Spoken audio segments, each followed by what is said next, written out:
Bonsoir à tous. Je suis très honoré d'être là ce soir et vraiment je voudrais demander pardon pour notre grand retard. À cause du retard, j'ai même pris une moto et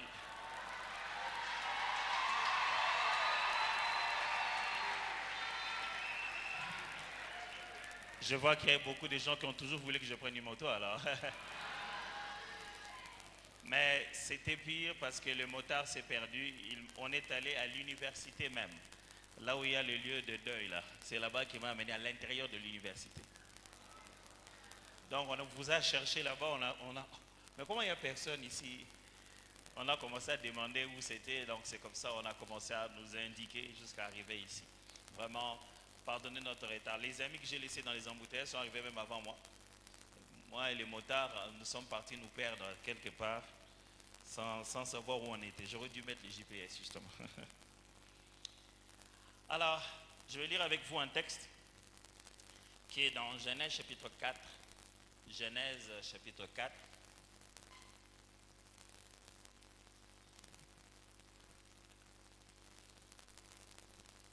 Du 1er au 8e verset. Genèse 4, 1 à 8. Je vais lire dans la version seconde.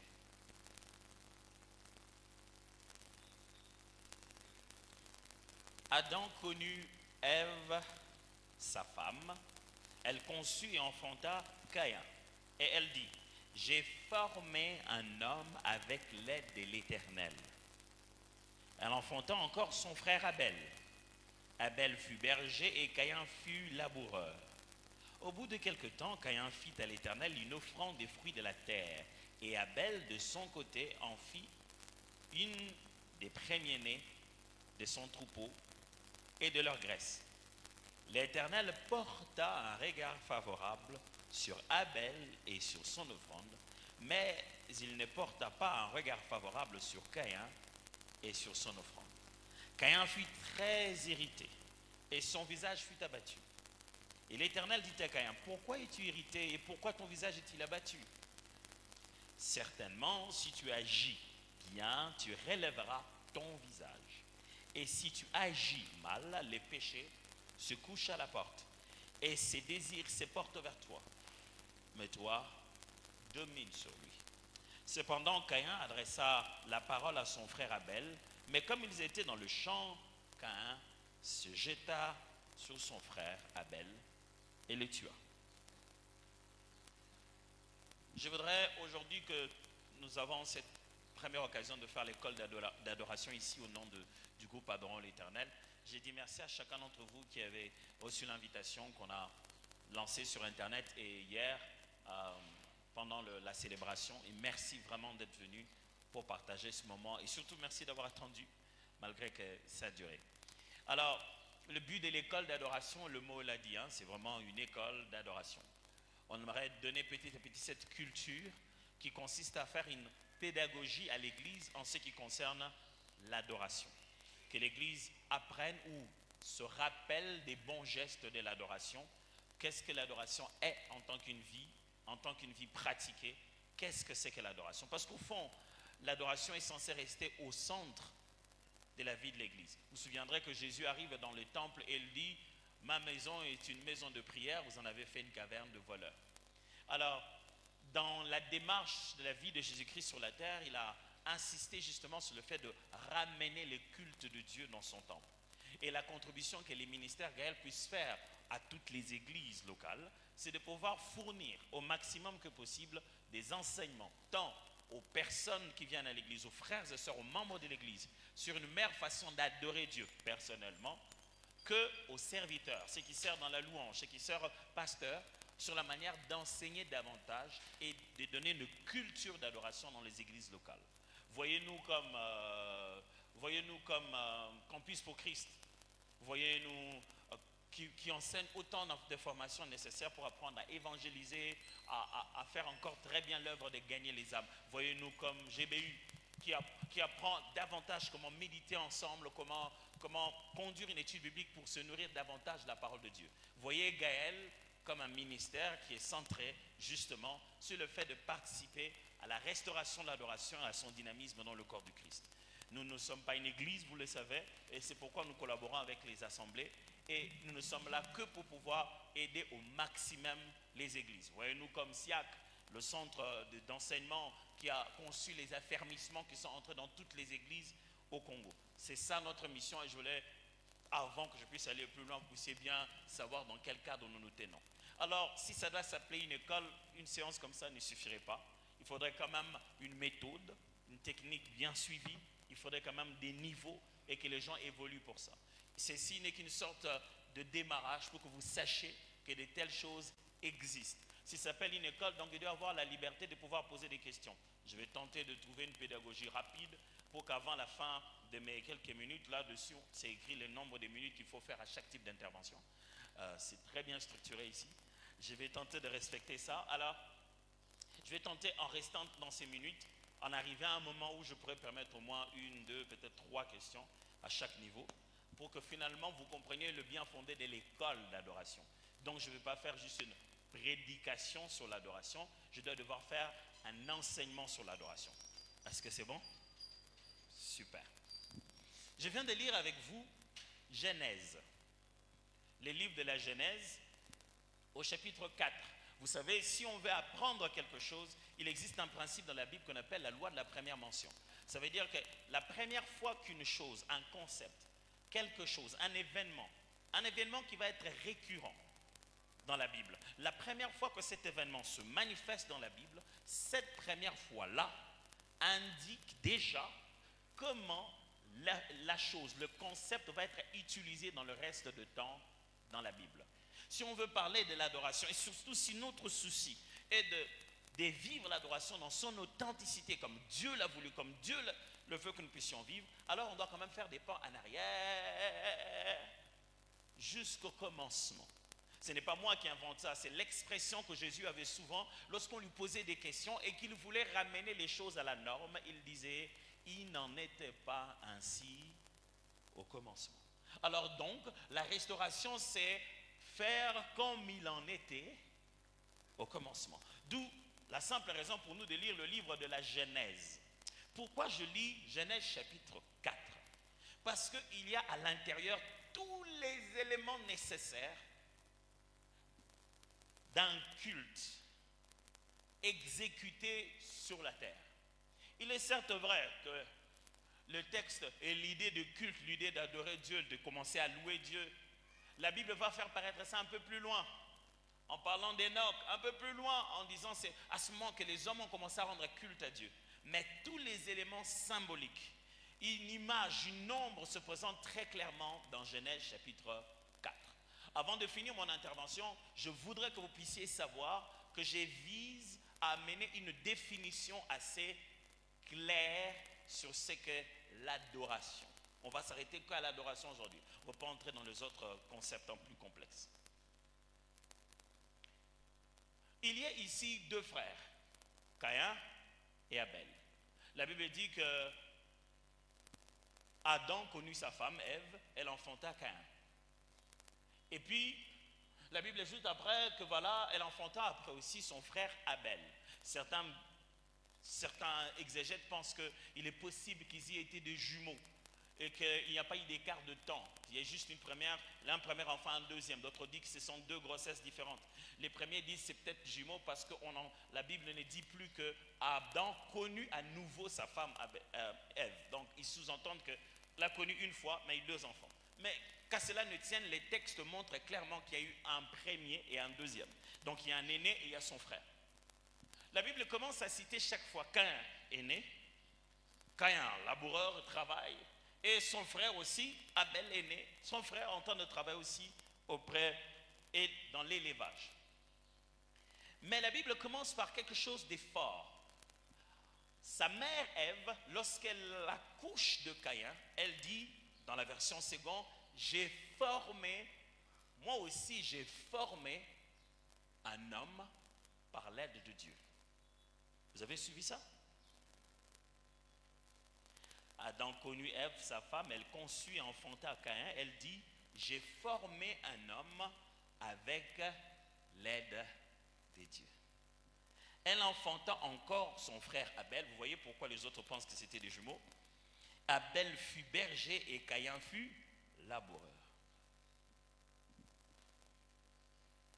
Qu'est-ce que c'est que l'adoration? Vous aurez compris que l'adoration, ce n'est pas de la musique. Si vous associez le concept adoration et musique, c'est que les adorateurs, c'est eux, et pas nous. L'adoration, ce n'est pas de la musique. L'adoration, ce n'est pas un département à l'église. Si vous considérez que l'adoration, c'est un département à l'église, donc tous ceux qui ne sont pas dedans, en particulier les protocoles, donc ce ne sont pas des adorateurs du tout, sous tous les protocoles. Parce qu'ils ont les yeux fermés, ils ont les yeux ouverts pendant que nous on prie. Et que dire des gens de la sécurité? Ceux du parking, donc ils ne sont pas du tout des adorateurs. Pourtant, vous savez que Adam est créé bien avant. On parle de Ève ici, on parle de Caïn et Abel, mais c'est à partir des Jubal dans la Bible qu'on va parler de l'ancêtre de la musique, de ceux qui jouent aux instruments. Donc la musique va apparaître sur la terre un peu plus loin. On va mettre tout ça en contexte. Mais l'adoration, ce n'est pas directement de la musique. L'adoration, ce n'est pas d'abord une prière. Je vais y arriver, vous en faites pas, je vais faire de la nuance pour ça. Parce que si alors, le concept de l'adoration, ce n'est qu'une prière, il devient pour Dieu impossible d'être adoré permanemment. On ne peut pas l'adorer à tout moment si l'adoration est une prière. Parce qu'à un moment, nous prions, et à un moment, on arrête de prier, et à un moment, on fait autre chose. Est-ce que vous allez vraiment acheter une voiture qui fonctionne en délestage? Aujourd'hui, tu démarres, généralement les lundis, ça ne marche pas. Je vais attendre les mercredis. Vous allez vraiment vivre avec une voiture comme ça? Si vous allez acheter une voiture, vous voulez que ça fonctionne à tout moment. Dieu a créé l'être humain pour l'adorer, pour être un culte vivant. Pas quand il le veut, pas quand l'homme veut. Mais l'homme est censé être une adoration permanente à la gloire de Dieu. Mais comment il a fait ça? Comment avant musique? Surtout, je vais insister, l'adoration n'est pas chrétienne. L'adoration ne vient pas avec la croix de Jésus. L'adoration ne vient pas quand on commence à s'engager à la foi chrétienne. Vous êtes d'accord avec moi? La première fois que le mot adorer apparaît dans la Bible, c'est en Genèse chapitre 22, lorsque Abraham l'utilise pour parler à Isaac en lui disant, nous allons il dit aux gens qui sont là, il dit, vous restez ici, moi et l'enfant, nous allons monter à la montagne pour adorer. Il faut rentrer un peu plus tôt, au Genèse 19, pour voir le suffixe, les premières apparitions de ce mot-là. Adorer n'est pas chrétien d'abord. Parce que vous savez, avant de se révéler à nous, par Christ, Dieu a marché avec un peuple d'Israël. Donc l'adoration, si elle existe déjà dans l'Ancien Testament, elle n'est pas d'abord chrétienne, elle est divine. Je vais rentrer vers mon texte, mais laissez-moi maintenant commencer à ordonner les choses, et puis j'aurai fini, ça sera le temps de poser des questions. Ça va? Vous êtes très attentifs, hein? C'est bien. C'est la pépé. Ah ouais, paroisse protestante de l'univers. Ah ouais, je suis carrément dans un auditoire en fait. Ok. Alors, très chers collègues, ordonnons les choses. Pourquoi? D'où vient l'adoration? Commençons par là. D'où vient l'adoration? La réponse biblique, l'adoration vient de Dieu. Ce n'est pas l'homme qui s'est dit, Dieu, tiens, tu es tellement bon, je vais te donner un truc. Je me suis dit, Dieu, tu sais, je vais te faire une surprise, je vais te faire quelque chose qui s'appelle l'adoration. Non. Ce n'est pas l'homme qui a conçu l'adoration au plaisir de Dieu. Non. C'est Dieu qui a institué les cultes à sa gloire. C'est pour cette raison que lorsque Dieu est en train de parler à Moïse et il lui explique comment fonctionne le tabernacle céleste qu'il devait construire sur la terre. Lorsque Dieu se met à décrire le tabernacle céleste, il ne le décrit pas du parvis jusqu'au Saint des Saints. Non. Quand Dieu révèle à Moïse comment il devait construire les tabernacles sur la terre comme au ciel, il décrit le tabernacle du Saint de Saints vers le parvis, pour montrer que celui qui est en train de parler vient de l'intérieur et non pas de l'extérieur. C'est le Dieu du dedans qui se révèle dehors petit à petit pour nous montrer à nous quel est le point de connexion et nous montrer le protocole de la présence divine. Il ne s'agit pas de l'homme qui tente de joindre Dieu, il s'agit de Dieu qui donne un lieu de rendez-vous avec l'homme. C'est pour cette raison que la foi chrétienne n'est pas une religion. La religion, c'est l'ensemble des arts et des habitudes et des coutumes qui ont pour but de connecter l'homme à Dieu.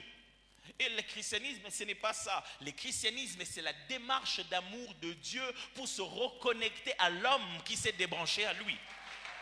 L'adoration, c'est Dieu qui a révélé qu'est-ce que c'est que l'adoration.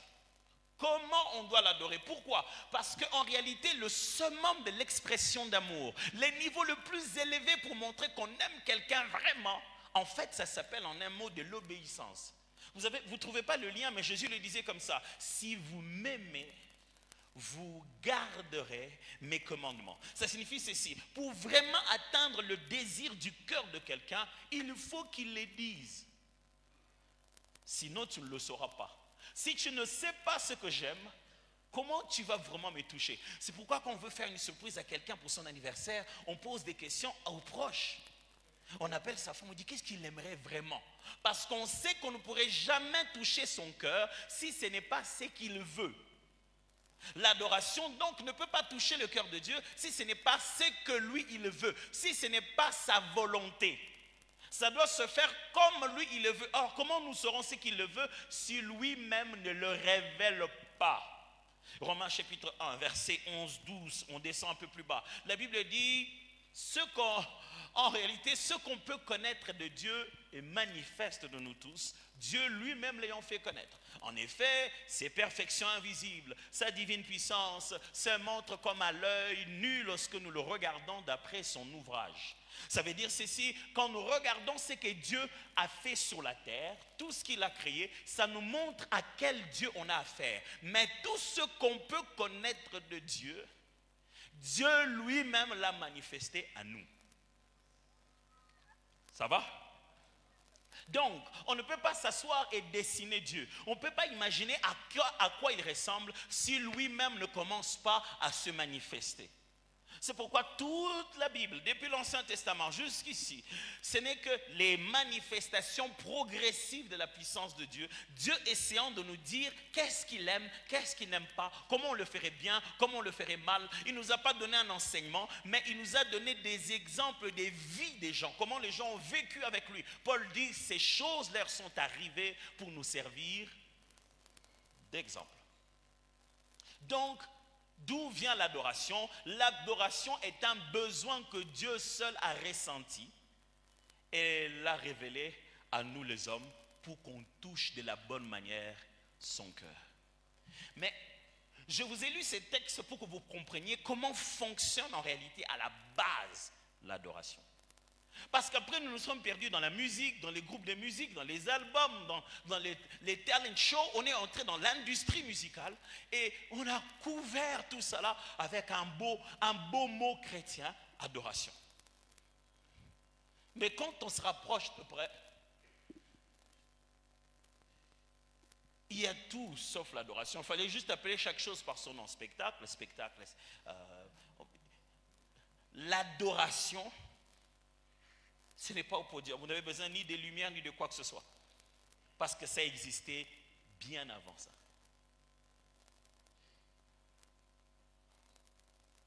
Alors, si j'ai répondu à d'où vient l'adoration, je réponds à la deuxième question. Qu'est-ce que c'est que l'adoration? Ça va me permettre de finaliser avec mon texte et je refine. Définissons l'adoration. L'adoration, c'est quoi?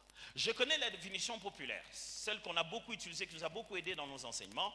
Adorer, c'est dire à Dieu ce qu'il est, n'est-ce pas?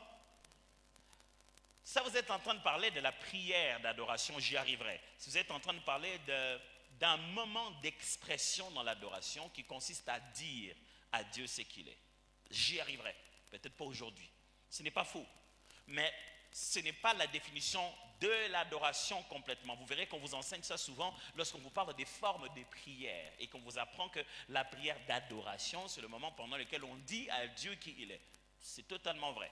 Mais ce n'est pas la définition de l'adoration, c'est la définition de la prière d'adoration.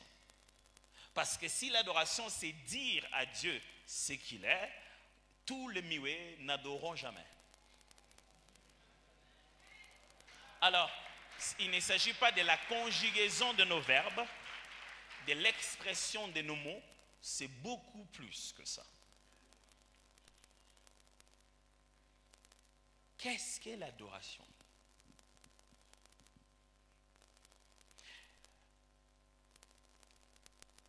Adorer Dieu,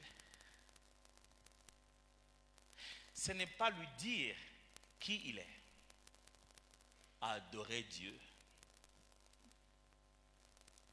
c'est être tel qu'il est et lui renvoyer l'image de sa propre personne. J'aimerais répéter ça. Ce qui plaît à Dieu, adorer Dieu, ce n'est pas lui dire qui il est, c'est plutôt être ce qu'il est et lui renvoyer l'image de sa propre personne. Dieu ne veut pas un échange de mots et de paroles. Il ne veut pas juste qu'on fasse un discours. Il n'y a aucun mot, aucune phrase, aucune parole de la bouche de l'homme qui soit capable d'impressionner celui qui s'appelle du nom de la parole. Il n'y a pas de poésie à intimider Dieu. Vous ne l'aurez pas avec les mots. Pour avoir l'adoration en son nom, l'adoration que nous lui rendons, Dieu se dit, je vais faire un être à mon image et à ma ressemblance.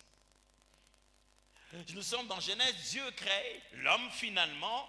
Il dit, créons l'homme à notre image et à notre ressemblance. Ça signifie, créons l'homme pour qu'il soit comme nous et qu'il fonctionne comme nous. Le mot qui est là-bas en hébreu dit, créons l'homme qui soit notre sosie, une illusion de nous-mêmes. Quand on le regarde, on a l'impression que c'est exactement nous. C'est ça le terme. Il dit, du plus qu'on nous, créons l'homme qu'on le voit, on dit, ça c'est pas Dieu par hasard. En ce moment-là, Adam n'offrait ni sacrifice, ni autel, rien du tout. Tout ce dont Dieu se plaisait, c'est que Adam soit Adam. En voyant Adam, Dieu a commencé à l'entraîner à la joie de son cœur. La joie de son cœur, c'était quoi, Dieu? De voir Adam être comme Dieu et fonctionner comme Dieu. Dieu appelle Adam et dit, Adam, viens, je vais te montrer comment on est comme moi. Ici, toi, c'est toi le maître de tout. Tiens, moi j'ai donné le nom aux choses. J'ai dit le premier jour, le deuxième jour. Je vais appeler tout ce qu'il y a dans la terre et c'est toi qui vas donner les noms. La Bible dit, Dieu appela la création pour voir comment l'homme le nommerait. L'homme a commencé à nommer tout ce que Dieu a créé sur la terre. Il a commencé à nommer. Il a donné des noms. Il n'y avait pas de culte, ni d'église, ni de baffle. Mais il y avait la sensation réelle d'un père qui voit son enfant. J'ai 4 enfants, j'ai 3 filles et un garçon. Mes filles me ressemblent. Elles ont des ressemblances. Ma femme me dit des fois qu'elle voit comme si elle parle à moi quand elle les regarde. Mais c'est différent quand je vois mon fils. Je me rappelle une fois, j'étais à la maison et j'ai vu mon fils, pendant qu'il parlait avec ses soeurs, et il a fait un geste. C'était complètement moi. J'étais là, je me suis dit, non, mais c'est pas vrai. Comment ce garçon peut être moi comme ça? Et je me rappelle la fois, je suis allé l'accompagner jouer à son match de foot. Il était là, il jouait, papa. Il dribble. Quand il dribble, quelque chose m'a fait. Ah voilà mon fils, là.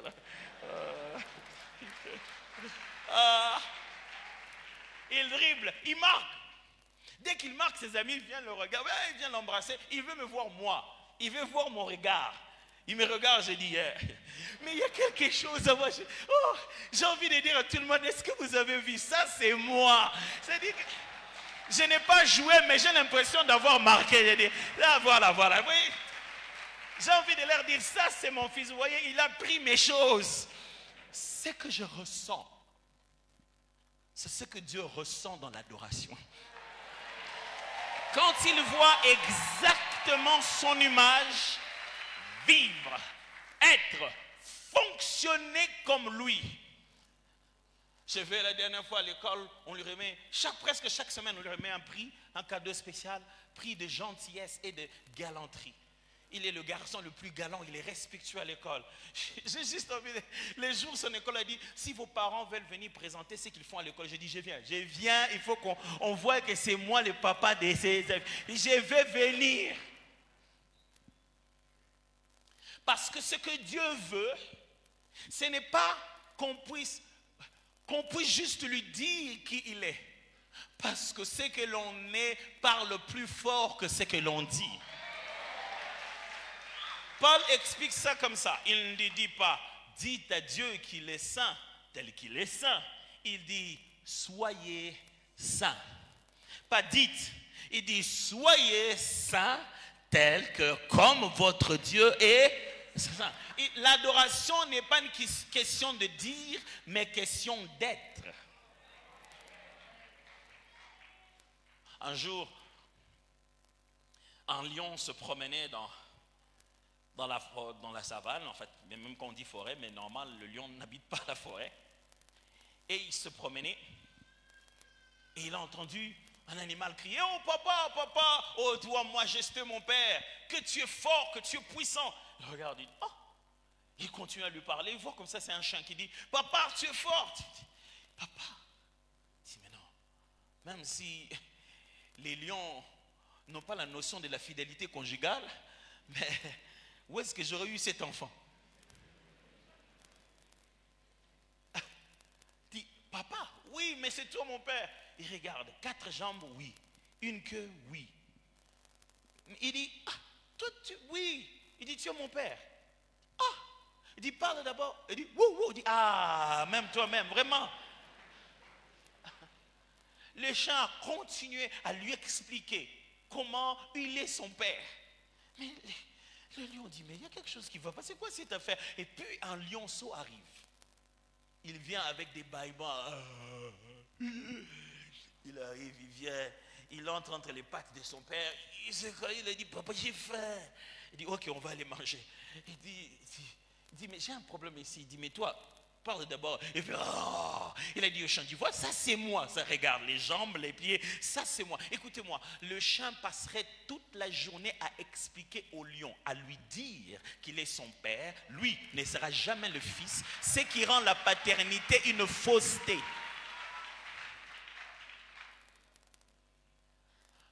Il va débiter des belles paroles qui sont fausses avec ce qu'il est. Dire au lion qu'il est ton père pendant que tu es chien, c'est un mensonge que tu te mens à toi-même. Mais si tu es lionceau, tu n'as pas besoin de dire au lion qu'il est ton père parce que tu portes la nature de la paternité. Et j'aime comment notre Père le disait, et si les mots me manquent, mon cœur ne peut se taire. Et si mon cœur se tait, alors mon silence t'adore. L'adoration en silence suffirait. Le silence de celui qui est authentique. Le silence de celui qui est comme le Père levé. Quand le Père le regarde, il dit, celui-ci c'est mon fils bien-aimé. Vous savez, frères et sœurs, on passe beaucoup de temps à l'église. Pendant les heures de musique, hors l'adoration, on vient avec depuis la maison. Et nous avons des merveilleux groupes de louanges prosternés, assis, la sœur là-bas, la main levée, le frère là-bas. Pendant qu'ils ont les mains levées en train de nous conduire dans quelque chose qu'ils appellent l'adoration, ils ne se parlent pas. Celui qui tient le micro au coin là-bas avec le frère de clavier, ils ne se parlent pas. Pour monter là, pendant qu'elle est en train de chanter, l'autre a écrit dans un groupe de WhatsApp, regarde, elle aime ça, non? Aujourd'hui, elle a fait la diva. C'est ça l'équipe de louange et d'adoration. ça fait mal à Dieu. Je ne sais pas comment ça vous ferait. Imaginez seulement, vous venez comme ça. Moi, dans ma vie de pasteur, j'ai vécu ces choses-là. Vous voyez un couple qui arrive, le mari est fâché. Qu'est-ce qu'il a dit? Non, cet enfant ne me ressemble pas. Oh, comment ça, cet enfant? Dit, pasteur, l'enfant, il s'est en train de grandir. Regardez, pasteur, même l'aîné, pasteur, même l'aîné. Il dit, mon cousin, il a habité chez nous pendant 10 ans. Cet enfant, c'est mon cousin craché. Vous savez la douleur d'un homme de regarder un enfant qui pensait être à lui et qu'on continue à lui dire que c'est à lui, mais qu'il continue à avoir les preuves qui ne lui ressemblent pas. Je ne sais pas pour vous, mais moi, ça me fait mal. Si j'imagine que Roland vient à la maison et il s'habille comme le voisin. Je regarde, mais pourquoi tu es habillé comme ça? Non, c'est le style. Mais je sors, je regarde, c'est le style du voisin. Comment pouvez-vous avoir un enfant dans la maison qui ne vous copie en rien? Quand Dieu voulait restaurer l'adoration, il a envoyé Jésus faire quoi? Dieu a envoyé son Fils unique pour venir l'image de sa propre personne, afin de restaurer en nous ce que nous devions être.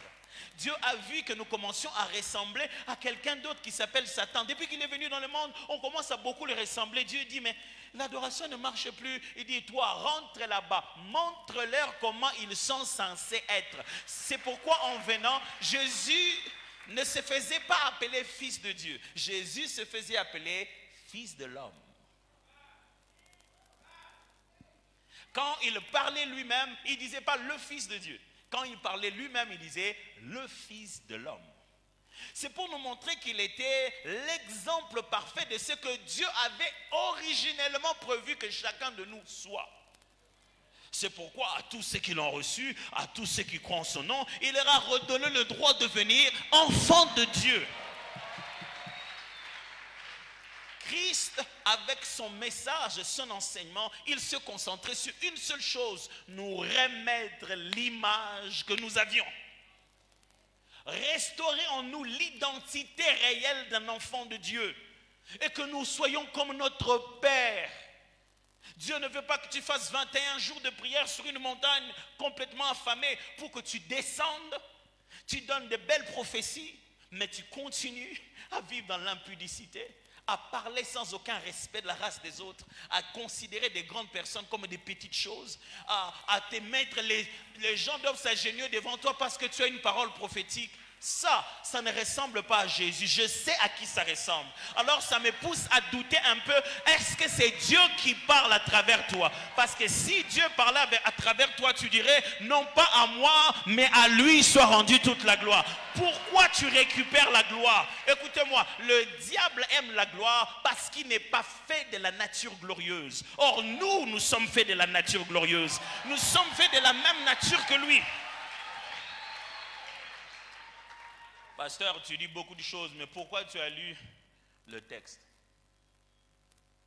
Ce texte, c'est le jour où Dieu a inventé la plus belle leçon de tout le temps. L'homme venait de pécher et il a quitté le jardin d'Éden. Et Adam a connu sa femme et ils ont enfanté leur premier enfant. Dieu l'a fait exprès. C'est vrai qu'après ils vont enfanter plusieurs enfants. Vous savez, on va parler des 7, on va parler des autres frères et des autres sœurs plus tard. La Bible dit qu'il y a eu plusieurs autres enfants. Mais on nous montre d'abord ces deux premiers ici parce qu'il y a un conflit très fort qui est lié à l'histoire de la Bible. Il faut écouter ce que Ève dit. C'est là que vous saurez le secret. Ève dit, j'ai formé un homme à l'aide de Dieu. Très intéressant. Ève utilise le même verbe qui est utilisé le jour où Dieu a formé l'homme de la poussière. Ève dit, moi aussi, j'ai créé un être humain à mon image, comme Dieu nous a créés à son image. Ce jour-là, la création, souvenez-vous, l'être humain est la création de Dieu. Mais son fils est sa création. Après Adam, Dieu ne touche plus au sol pour faire une autre création. Si bien que même quand lui-même veut venir sur la terre, il passe par la femme. Et n'oubliez pas, c'est par la femme que Dieu forme. Du coup, il ne passe pas par son père, il passe par la femme, celle qui criera, à l'aide de Dieu, je formais un être humain. Ce jour-là, l'homme venait d'avoir une leçon élevée. Lui aussi avait son image et sa ressemblance. Il pouvait ressentir ce que je ressens aujourd'hui de mon fils et de mes filles. Pour savoir qu'est-ce que c'est que l'adoration, l'homme devrait comprendre qu'est-ce qu'on ressent lorsqu'on voit son image et sa ressemblance. Et Dieu nous a donné l'occasion d'avoir 2 enfants au début. Ces 2 enfants étaient les modèles parfaits. Un qui est le bon modèle, l'autre qui est le mauvais modèle. L'un qui est le modèle que Dieu trouve agréable et l'autre le modèle que Dieu ne trouve pas agréable. Le voilà, ils ont maintenant eux aussi des êtres qui leur ressemblent. Mais dans ces 2 êtres qui leur ressemblent, le premier meurtre de l'humanité a été commis en famille. C'est un frère qui a tué son frère, rien que pour la jalousie. Vous savez que la première personne qui est morte sur la terre, tuée en plus, est morte à cause de l'adoration. Parce que son adoration était favorable, celui qui n'a pas pu supporter l'excellence de son adoration a eu besoin de l'éliminer. Dieu a exposé Adam et Ève à une situation difficile. Vous avez 2 enfants. Ils sont sortis de vous. Vous les avez élevés. Et vous avez envie de dire, Caïn, d'où te vient ce cœur? Caïn, vraiment? Caïn. Caïn.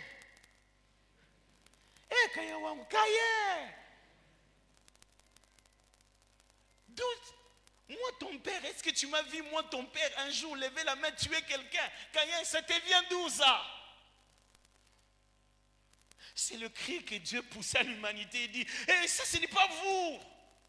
Ça, ce n'est pas vous. Ça te vient d'où ça? Tu n'es pas fait de cette nature. Ça te vient d'où ça? Toi, tu n'es pas comme ça. Je ne t'ai pas formé avec cette matière-là. Et Adam et Ève, ils avaient leur propre image. Et c'était perdu. C'était perturbé. Abel est mort. Qui l'a tué? Caïn, son propre frère.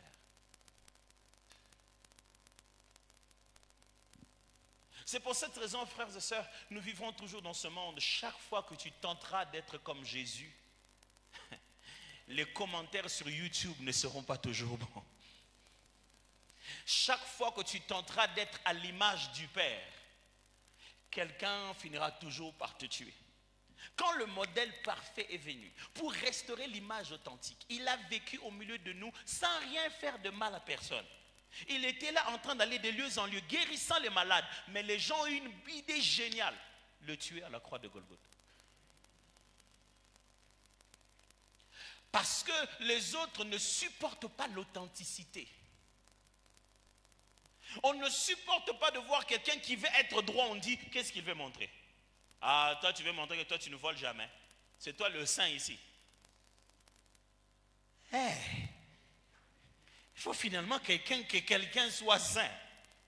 Mes frères et sœurs, si tu fléchis tes genoux, tu pries en parlant langue, en disant à Dieu, oh Père, tu es un Dieu puissant, tu es un Dieu merveilleux, et tu te lèves là-bas. Tu ne vas pas vivre comme lui est puissant et merveilleux. Tu n'es pas en train d'adorer. Mais si en sortant là-bas, tu vis l'amour qu'il t'a montré, la puissance qu'il t'a donnée, l'authenticité de ta foi, tu marches selon les normes de Christ, avant de dire un mot, ton silence adore. Il est temps d'adorer, pas de jouer de la musique. Il est temps d'adorer, pas d'impressionner les hommes. Il est temps d'adorer. Écoutez, un adorateur fonctionne à 100% à tout moment. Paul le dit ceci, que tu manges, que tu boives, que tout ce que tu sois en train de faire, manger mon frère, manger. Boire mon frère, boire. Il dit tout ça, ce soit pour la gloire de Dieu. Un adorateur n'a pas de temps mort de l'adoration. Qu'il dorme, qu'il mange, qu'il marche. Tout ce qu'il fait est exclusivement adoration. Quand tu causes avec lui, il adore. Quand il écrit sur WhatsApp, il adore. Quand il laisse un commentaire sur Facebook, il adore. Mais vous voulez qu'on cherche vos commentaires sur Facebook? Non, Dieu n'est pas dans Facebook. Ça, c'est entre nous. L'adorateur n'a pas de vie privée. C'est tout ce qui est en moi. Tout ce qui est en moi qui bénit son saint nom. L'adoration n'est pas un cantique. C'est un style de vie. C'est un style de vie agréable à Dieu. Quel est le style de vie agréable à Dieu qu'on connaît? Ah tiens, Jésus. C'est pour ça Jésus à la fin, au lieu de dire aux disciples, allez, faites de toutes les nations des adorateurs, il les a plutôt dit, allez, faites dans toutes les nations des disciples. Pour dire qu'un disciple accompli est automatiquement un adorateur. Paul n'a pas eu peur de dire, soyez mes imitateurs, comme je le suis de Christ. Alors, mes frères et sœurs, comprenez que la crise actuelle n'est pas une crise d'inspiration de belles chansons à chanter. C'est une crise d'identité. Si les commerçants vont dans la présence de Dieu en quête d'un cantique à vendre, ils vont trouver des cantiques à vendre. Mais quand les amis entrent, les enfants vivent dans la maison du Père, ils vous chanteront les chansons de leur maison. Pas les cantiques à vendre. La crise que nous avons aujourd'hui, ce n'est pas la crise de la recherche d'onction. Oh, les gens, non. Combien de gens ne tombent-ils pas? C'est la crise de l'identité authentique. De celui qui est devant, derrière, à gauche, à droite, en présentiel, en ligne, qui est toujours le même adorateur. J'ai une question à te poser. Qui est-ce que tu es devenu?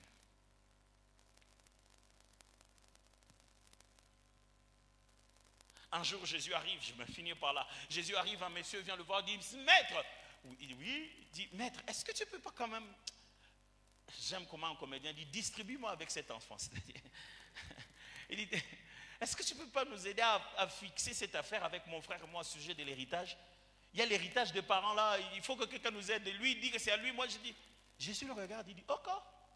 Non, il n'a pas dit ok, ça c'est moi. Il dit, qui m'a mis juge dans vos problèmes? Vous pensez que Jésus manquait la sagesse pour résoudre ce problème? Oh, la Bible dit, lui-même disait, il y a ici plus que Salomon. Ce n'était pas un petit cas comme ça qui manquerait de sagesse, mais il dit, je ne suis pas venu pour ça. Écoutez-moi mes frères, si vous ne savez pas qui vous êtes, le monde fera de vous quelqu'un d'autre et ils vous refuseront de changer pour rentrer à ce que vous étiez. I have to repeat that. Dans ce monde dans lequel nous sommes, les gens nous collent des étiquettes. Les gens savent, même les gens, des femmes qu'il faut épouser. Il dit, ah, il est mon amour qui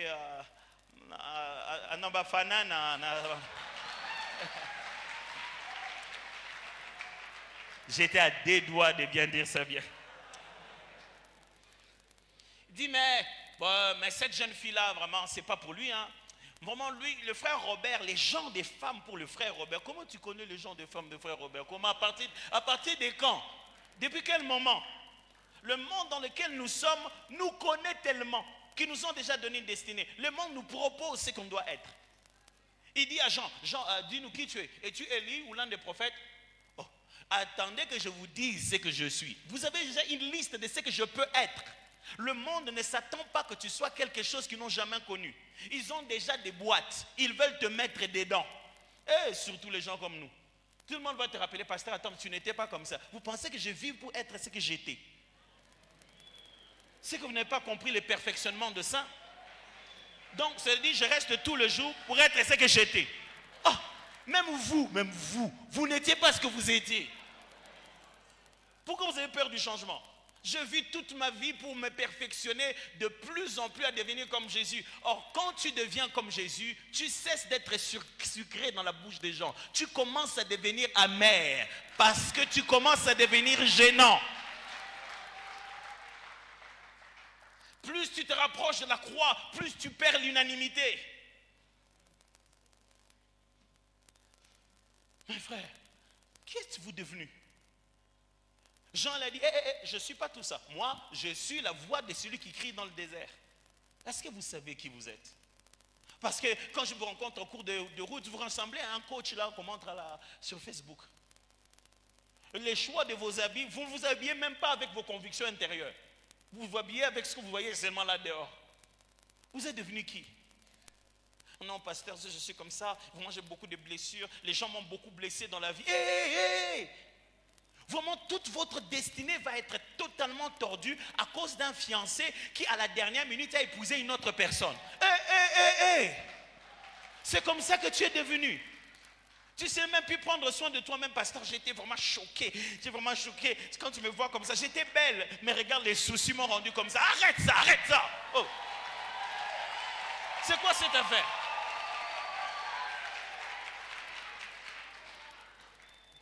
Il ne t'a pas aimé pour te rendre belle. C'est parce que tu étais belle qu'il était venu vers toi. La beauté a précédé votre relation. Redeviens belle, arrête ça. Comment un jeune homme qui n'a rien à faire va conduire toute ta destinée comme ça? Dieu t'a créé sur la terre en attendant que lui devienne sensé. Donc tu n'as pas de but sur la terre.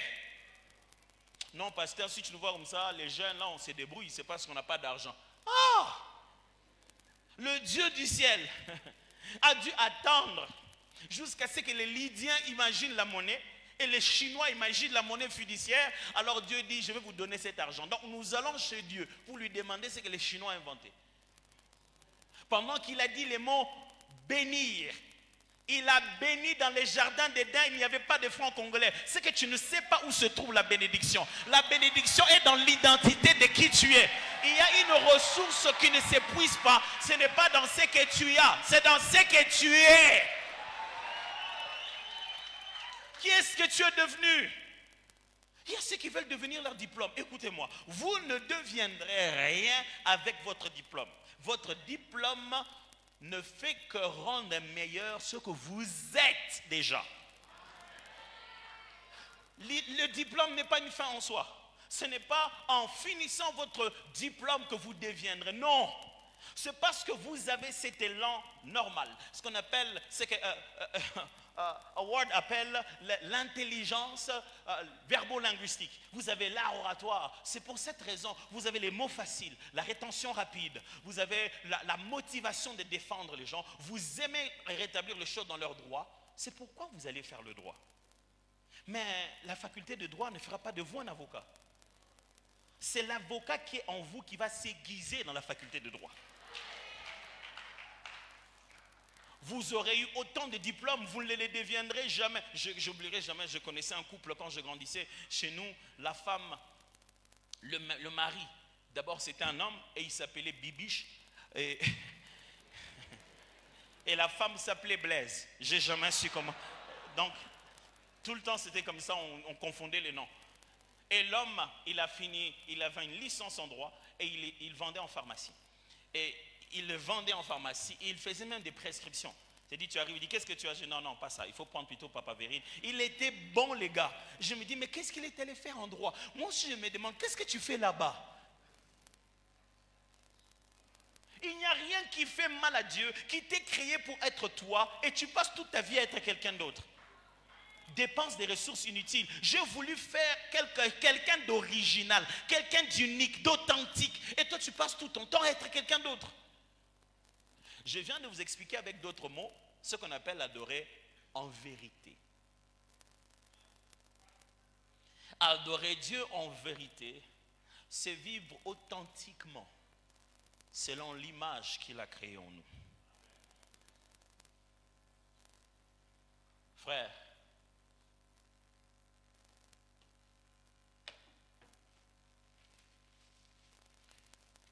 qu'est-ce qui se passe en vous? Êtes-vous tellement en train de tourner autour d'un même péché que le diable vous rappelle tout le temps, ah vraiment toi tu es devenu un chien qui dit au lion qui est son fils, vous n'êtes pas de la même nature. Qu'est-ce que vous êtes devenu? Êtes-vous tellement en train de souffrir en vous-même en vous disant, si vraiment j'étais comme Dieu, ma vie ne serait pas comme ça? Je ne sais pas ce que le diable ne cesse pas de vous rappeler au fond de vous-même.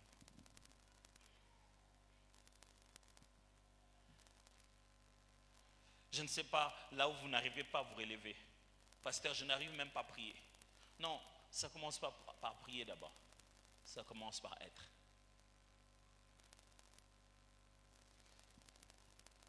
Pasteur, j'ai tellement souffert.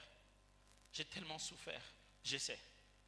Mais si tu oublies qui tu es, tu ne sauras même pas prier. Parce que pour prier, tu dois prier par rapport à qui tu es. Écoutez comment Jésus priait, dit Père, je te rends grâce de ce que tu m'exauces toujours. J'ai prié juste pour à cause de... Il savait qui il était. Le diable se bat tout le jour avec toi pour que tu oublies ton identité. Ne te définis pas par une voiture qui a été inventée il n'y a pas longtemps. Ne te définis pas par une tenue que des gens sont juste en train de mettre en avant pour vendre. Ne te définis pas par un téléphone, une marque que tu n'as pas. Et tu oses t'appeler pauvre parce que tu n'as pas une marque de téléphone. Pourquoi tu te définis par ça? Si tu veux commencer à te définir, commence d'abord par le souffle de vie qui est en toi. Parce que ça, tu as reçu l'esprit de la nature de Dieu, à son image et à sa ressemblance. Sachez-le bien, même un chien vivant vaut plus qu'un lion mort. Tant que vous avez ça, ce souffle de vie et que vous ouvrez les yeux, vous êtes prêt à fonctionner comme Dieu et tout peut arriver à n'importe quel moment, à n'importe quel instant dans votre vie. Je ne sais pas jusqu'où le diable a criblé votre cœur, mais ce soir, j'aimerais vous dire, vous n'êtes pas ce qu'ils vous disent. Vous n'êtes pas ce que ça donne l'impression. Vous êtes ce que lui, il a dit que vous êtes. Et au moment opportun, il le dira aussi aux hommes. Voici, celui-ci est mon fils bien-aimé, en qui j'ai placé toute mon affection. Nous ne savons pas encore qui tu es. C'est pourquoi on parle de toi comme ça. Mais le temps va arriver où Dieu va révéler à la création tout entière la révélation, la véritable nature de fils de Dieu. Ne le laisse pas. Écoutez-moi, ce n'est ni 43%, ni 70%, ni 90% qui détermine qui tu es réellement. Ce n'est pas ce qu'un professeur a signé sur son papier qui dit qui tu es.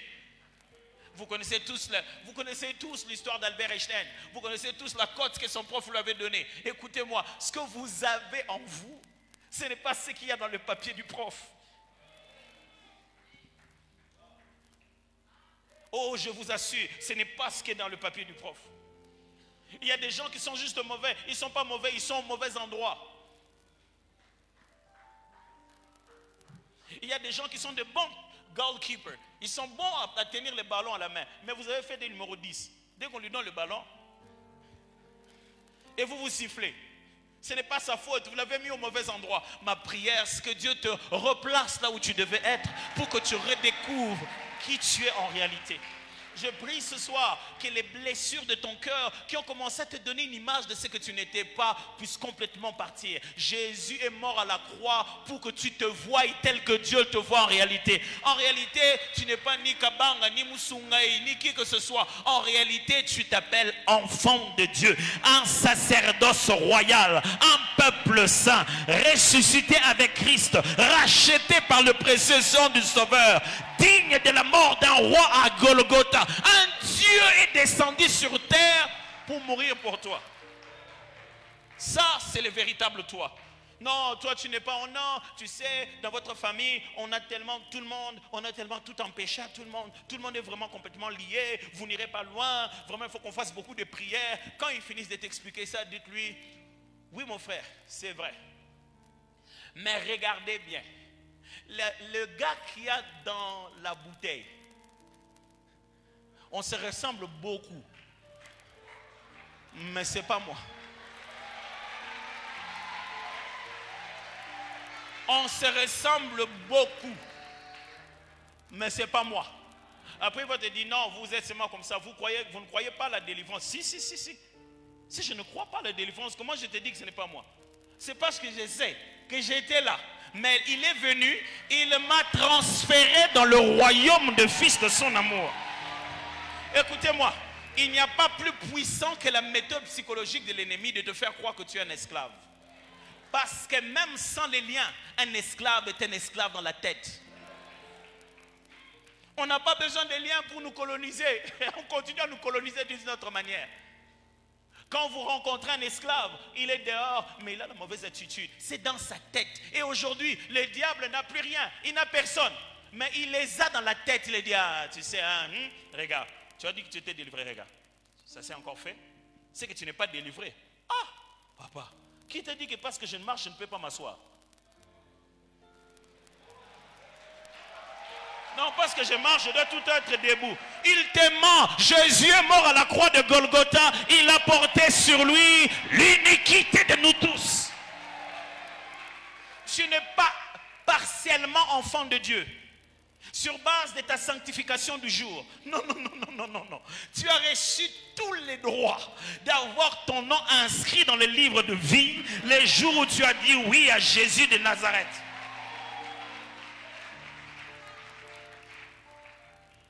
Jésus est mort parce que c'était les liens de famille en tout cas. Et il était lié parce que dans toute sa famille, en plus on dit son sang crie plus celui d'Abel. Donc c'est un lien qu'il a poursuivi, qui devait toujours mourir. Écoutez-moi, ce n'est pas parce que tu as Jésus que tu ne souffrirais pas. Non, la souffrance fait partie de la formule qui bâtit en nous l'identité divine. Écoutez-moi, il faut que l'on souffre. C'est une façon, ça fait partie. Mon frère, si on a mis les sels, ça a un but. Et s'il faut peaufiner en nous la nature de Dieu dans ce corps, il faut que ce corps souffre. C'est pourquoi on le fait gêner. Le processus de la souffrance du corps améliore la manifestation de la divinité. Et quelquefois, Dieu dans son dessein, il te met des processus, des cadres que toi tu vas appeler souffrance, que lui il appelle école, raffinerie, transformation.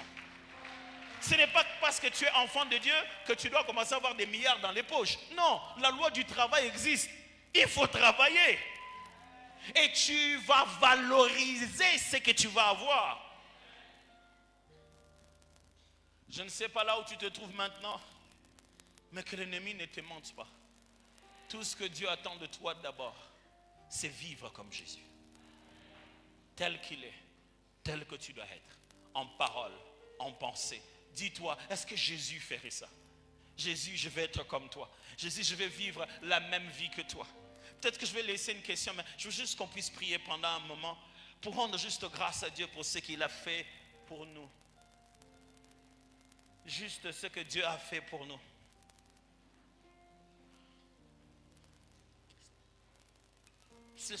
Est-ce qu'on peut rendre grâce à Dieu et juste lui dire, Seigneur, merci pour l'œuvre de la croix. Merci d'avoir fait de nous ce que nous sommes devenus. Nous sommes devenus des parfums qui chantent, de parfums qui dansent, de parfums mélodies. Nous le sommes devenus. Mon frère, la beauté de l'école d'adoration, c'est qu'on enseigne et on pratique et on vit en profondeur ce que Dieu nous a donné de vivre. Commence à bénir Dieu pour la mort de Jésus à la croix, pour le fait que si tu sois devenu enfant de Dieu. Mon frère, si tu ne sais pas apprécier l'œuvre de la croix, tu vas devenir juste un amoureux des démons. Ce n'est pas le moment de louer le voleur, c'est le moment de glorifier le Sauveur. Ah là, je te bénis Jésus d'avoir fait de moi ce précieux parfum. Un parfum pour toi, un parfum qui chante, un parfum qui danse, un parfum qui glorifie ton nom. C'est ce genre de personne que je suis devenu ce soir. Ce parfum de bonne odeur.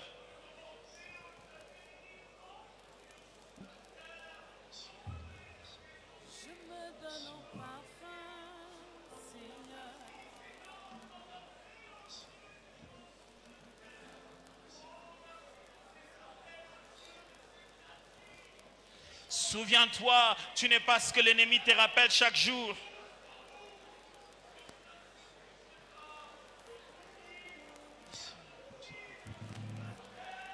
Souviens-toi, tu n'es pas tout ce qu'il te rappelle chaque matin. Tu n'es pas ce que les hommes te proposent d'être. Tu es à son image et à sa ressemblance.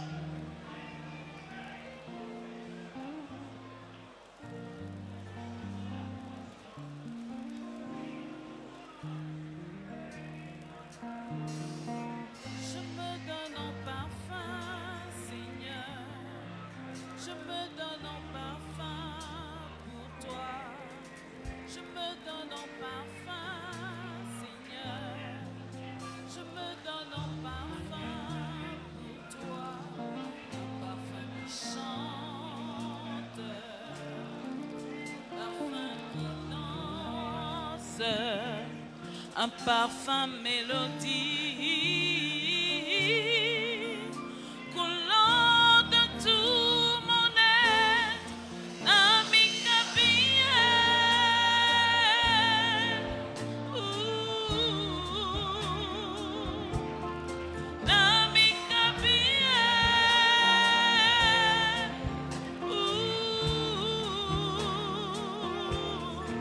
je me donne en parfum, Seigneur.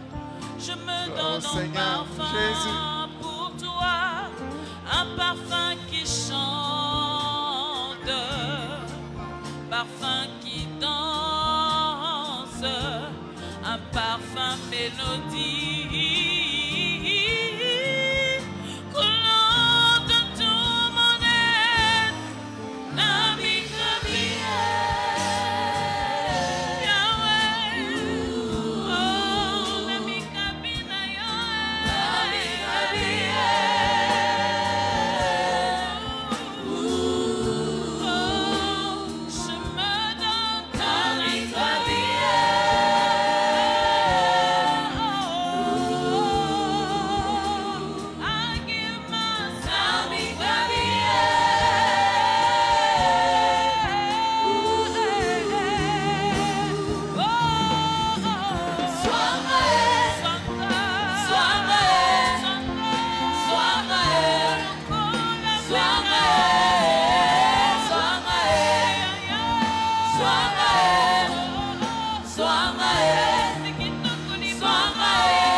Je me donne tout à toi, un parfum qui chante, un parfum qui danse.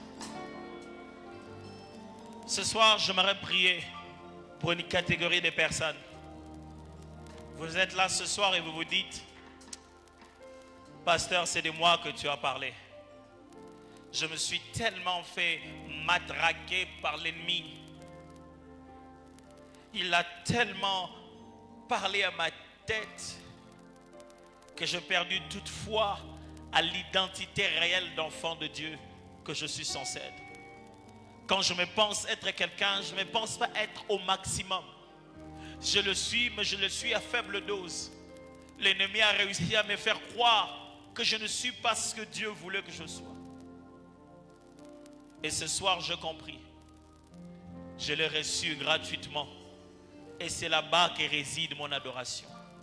Et j'aimerais que tu pries avec moi pour que cette foi à mon identité revienne pleinement dans mon cœur.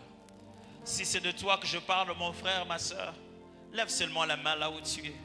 Et je vais prier pour tous ceux qui veulent cette prière. Il dit, pasteur, prie avec moi, je vais vaincre la guerre avec l'ennemi de façon définitive. Merci. Abba, vois mes frères, vois mes soeurs. Connais nos combats, nos défis, nos challenges personnels. Combien de fois chacun voulait tellement être parfaitement ce que tu veux. Et on a oublié que ce n'est pas par nos efforts qu'on le devient.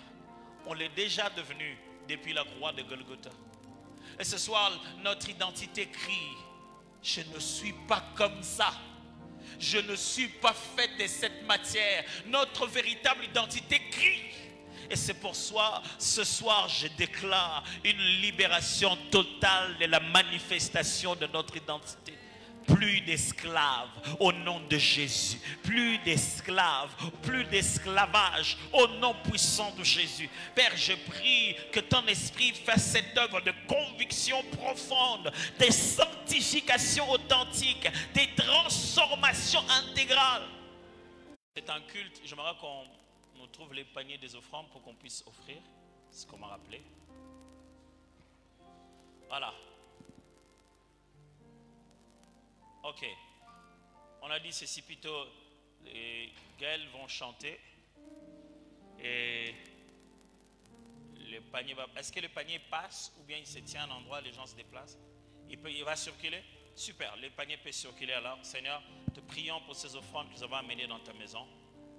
Que ce soit utile à ta gloire, au nom précieux de Jésus. Amen. Pendant que les paniers des offrandes circulent, je vais prendre une question ici, une là-bas, et puis c'est fini. Je vais prendre toutes les trois questions directement. Je vais répondre en un coup et on aura donné les annonces. Parce qu'il faut que vous sachiez c'est quoi la prochaine étape. Le premier qui lève la main, le premier, voilà, mon frère, venez, ici devant. Au-dessus là-bas, s'il y a quelqu'un qui... Oui, mon frère, venez. Oh, il y en a un qui court. Il y en a un qui courait déjà, désolé. Il courait déjà. Ok. Dehors, j'aimerais qu'on prenne aussi quelqu'un. Là-bas, dehors, il y a des gens. Hein? Mais je n'arrive pas à le voir. Est-ce que vous pouvez prendre une sœur qui veut poser une question? Faut mieux que ce soit une sœur.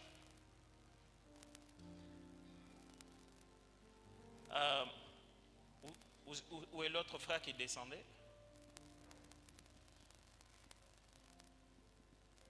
Si on a trouvé la sœur, elle peut entrer, mon frère, allez-y, posez la question. Nous continuons à donner nos offrandes. Les paniers qui viennent vers vous, ce n'est pas pour passer aux voisins, c'est pour mettre l'offrande et envoyer chez les voisins.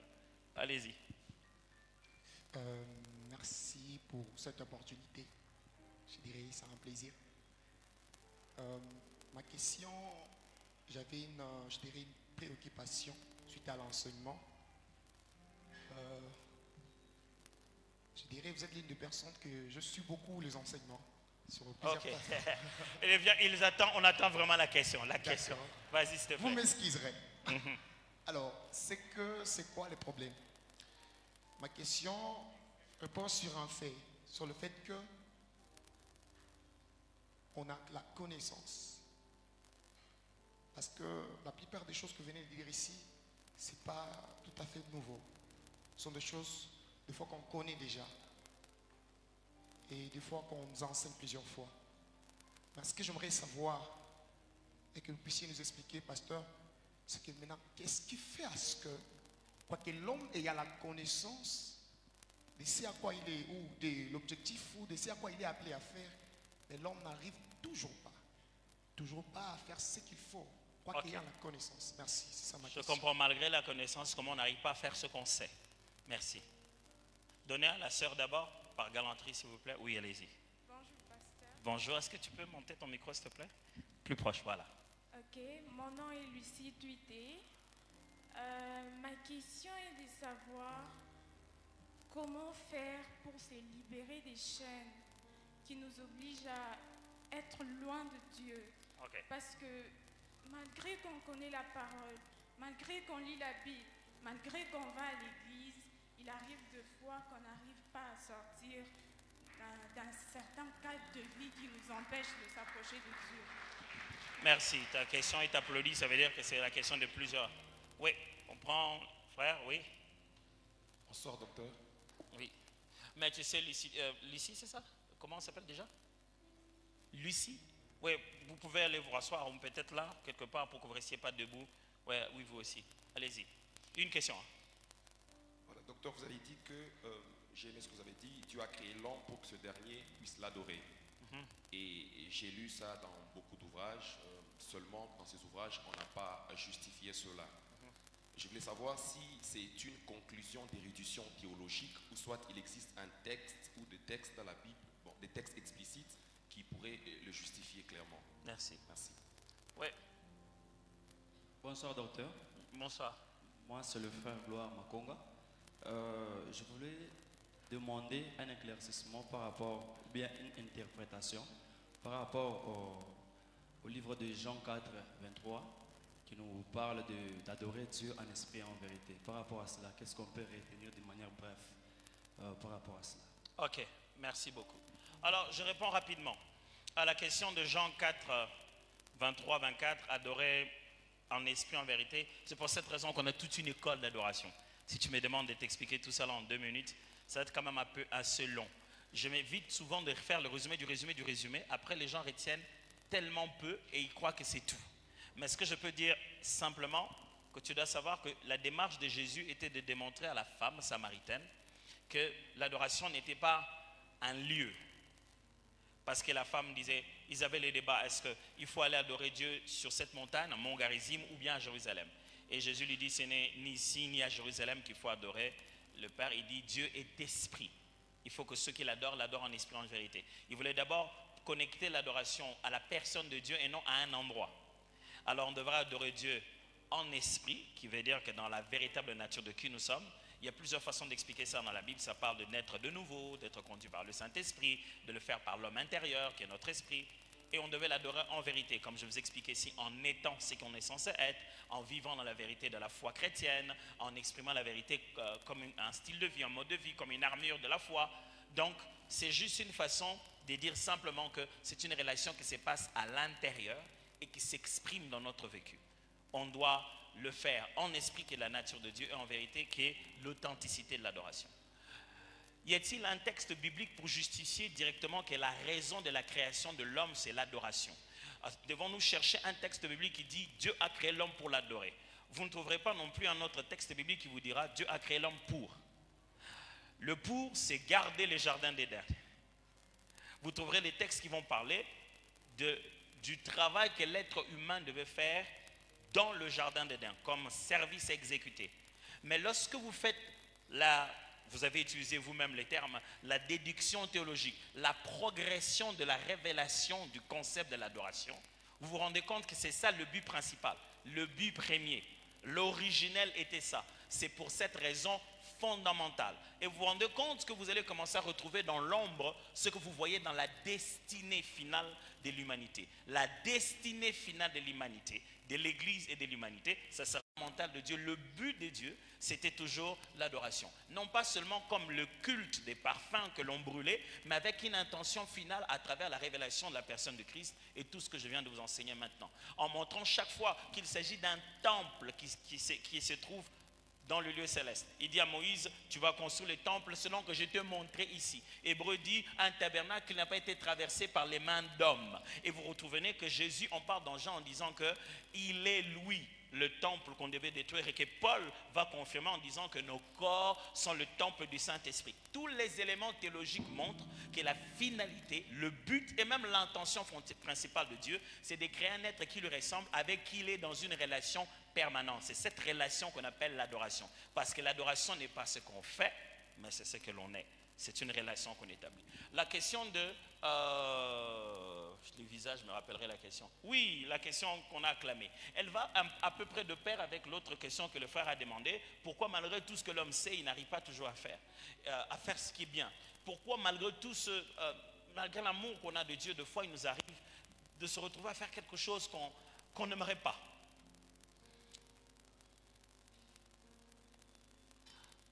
Je ne sais pas. Voilà ce que la Bible nous dit par contre. La Bible nous dit que nous sommes nés de nouveau, nés d'esprit.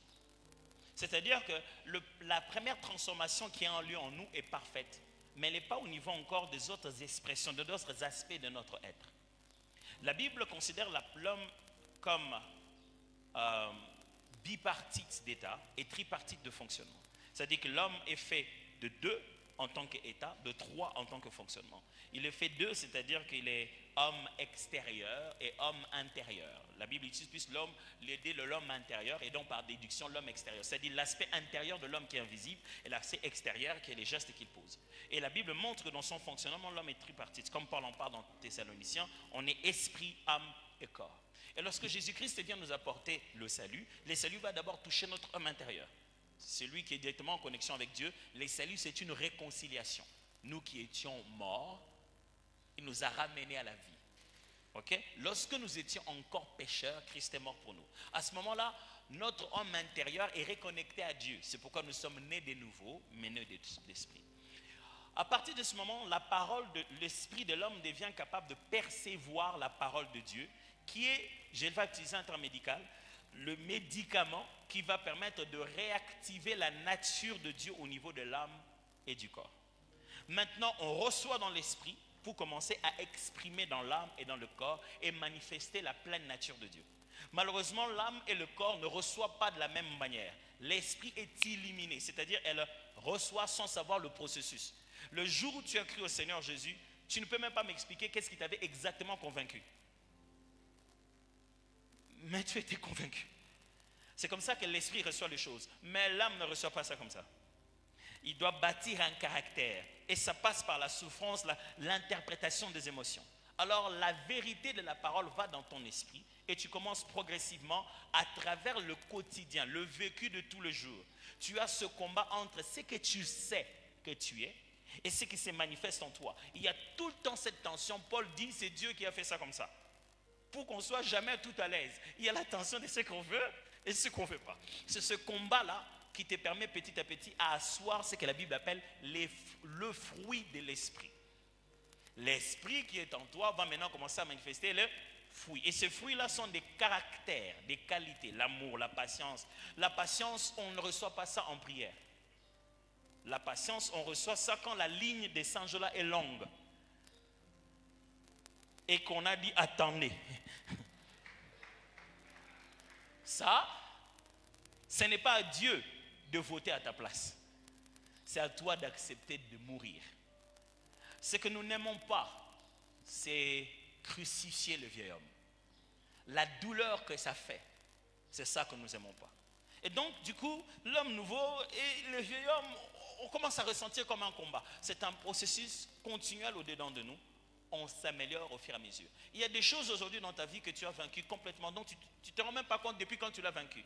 Mais il y en a d'autres que tu vois là, tu te dis, mais non, il faut que je finisse ça. L'erreur, c'est de croire qu'il faut absolument que tu te concentres à ça pour que tu changes. Non, c'est des fois juste faire des péréquations. Concentre-toi à ça, ça va automatiquement s'équilibrer. Quand on se concentre tellement sur nos faiblesses, on les multiplie. Vous devenez tellement conscient de vos erreurs que vous devenez plus conscient de son cycle. Comment on fait pour aider un enfant à ne pas faire pipi dans les habits? On dit non, retiens-toi. Quand on dit retiens-toi, ça veut dire quoi? Pense à autre chose. Comment tu fais toi-même? Tu te dis non, j'oublie ça. Parce que plus tu te dis je dois faire pipi, je dois faire. Tu sais comment ça fait, non? Je dis tu dois faire pipi, je dois faire. Puis tu dis ça. Puis tu dis je pense à autre chose. Mais quand on te dit c'est là-bas que tu dois te soulager, plus tu t'avances, plus tu commences à sentir que je n'arrive pas à mériter parce que tu es concentré sur ça. Alors, le monde dans lequel nous sommes nous concentrera de plus en plus sur les choses qu'on n'arrive pas encore à vaincre. Plus tu t'y concentreras, mieux tu deviendras. Voici la solution de Dieu. Ce n'est pas concentrez-vous sur les œuvres de la chair, travaillez pour les abandonner. Non, la Bible dit soyez remplis du Saint-Esprit et vous n'accomplirez pas les œuvres de la chair. Dans le grec, le verbe qui est utilisé est un verbe de cause à effet. Littéralement, ça veut dire ceci. Soyez remplis du Saint-Esprit, alors automatiquement, vous n'accomplirez pas les œuvres de la chair. Il n'y a pas quelque chose qui s'appelle ne pas accomplir les œuvres de la chair. Ça n'existe pas. Ne pas accomplir les œuvres de la chair, c'est le revers de la médaille dans l'idée d'être rempli du Saint-Esprit. Quand tu commences à apprendre la vie d'être rempli du Saint-Esprit, automatiquement, tu ne sais pas même à quel moment les œuvres de la chair commencent juste à... Imagine-toi que tu consacres ta vie à la prière. Les heures que tu passes à la prière, c'était les heures où tu étais ailleurs en train de faire autre chose.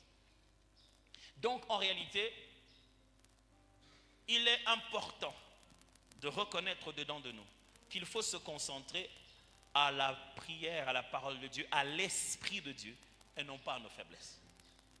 Quand il t'arrive de ne pas faire ce que tu voulais, ressaisis-toi. Marche avec l'Esprit. Dis au Saint-Esprit, je veux apprendre à mieux t'écouter. Chaque fois qu'on s'est dessus nous-mêmes, on a juste été têtu. Tu te rendras compte à un moment donné, l'Esprit avait parlé. Il avait mis une petite conviction, mais tu t'es entêté. Alors, si tu me dis, pasteur, tout le jour, je plonge dans cette eau pour me laver, comment faire pour ne plus me plonger? Ah, attends vous-même. Quelle est la réponse? Arrête de plonger. Alors, comment je dois faire pour arrêter de plonger? Va jouer au foot.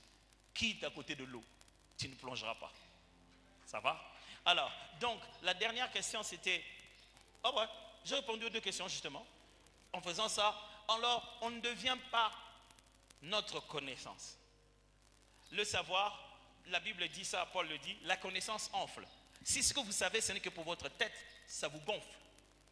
Entre ce que vous savez et ce que vous vivez, c'est pour ça qu'existent les exercices spirituels. Vous voyez tout ce que je vous ai dit, si c'était intéressant, vous allez dire, waouh, c'était fort. Mais si après, vous n'y pensez pas, si ce soir, vous ne mettez pas ça comme un sujet de prière, le petit moment où on a prié en chantant, si ça ne devient pas quelque chose pour lequel vous cultivez un style de vie, si vous n'enfoncez pas ça dans la prière, si vous ne mettez pas ça dans le jeûne, si vous ne mettez pas ça dans un temps de prière la nuit, si vous ne vous concentrez pas à ça, ça n'ira pas jusqu'à la racine. Ça sera une belle prière d'aujourd'hui et ça ne se transformera pas en caractère. L'écart que vous sentez entre l'information et les vécus se comble par les exercices spirituels. Vous devez prendre ce que vous avez reçu, l'arroser par la prière, l'enseignement, la méditation, l'intentionnalité. Papa là nous racontait une histoire pour que je finisse par là. Un jour, il disait, il avait demandé à Dieu de l'apprendre les fruits de l'esprit, le fruit de la patience. Il demandait tellement à Dieu, Dieu lui a dit, tu veux devenir patient? Ok, je vais te montrer. Et il est allé un jour à la banque, vous savez à l'époque, la banque centrale. Il était là sur la queue en train d'attendre son tour. Et puis il y a une dame qui a dit, vraiment, parce que vous pouvez m'excuser, est-ce que je peux entrer juste devant? Je suis vraiment pressé. Oui, allez-y, allez-y. Laisse la dame entrer. Et puis il voit un gars qui vient au Suisse sans rien demander. Il vient, il entre. Il dit, dans son cœur, il dit, oh, lui il est entré, il a pas demandé comment. Ça a commencé à monter un peu. Et puis il voit un autre gars qui entre, il dit, oh, c'est quoi? Et puis le troisième dit, hey papa, c'est quoi? Vous tous vous commencez seulement à couper. Et puis il dit, c'est à ce moment-là que Dieu m'a dit, Alain, patience. Il dit, ah! L'école de Dieu n'est pas une école théorique. Si Dieu veut t'apprendre la patience, tu auras mal. Et l'écart qu'il y a entre ce qu'on sait et ce que l'on vit se comble par les exercices spirituels que l'on fait pour intentionnellement arroser ce qu'on a reçu dans notre esprit. Je dis, je vous remercie. Je donne la parole pour les annonces.